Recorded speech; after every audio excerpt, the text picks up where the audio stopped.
కళ్ళు మూసుకోండి. ప్రభు యొక్క దీవెనను పొందుదాం. ప్రభువుని ఆశీర్వదించి నిన్ను కాపాడుగాక. ప్రభు నీకు తన సన్నిధి ప్రకాశింపజేసి నిన్ను కరుణించుగాక. ప్రభు నీ మీద తన సన్నిధి కాంతిని దింపజేసి నీకు సమాధానము కలుగు చేయును గాక.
నిశ్శబ్దంగా నిదానంగా ఈ స్థలాల్లో కూర్చొని ప్రార్థన చేయండి.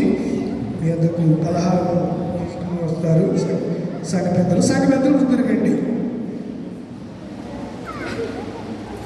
పరిశుద్ధుల పరమ తండ్రి,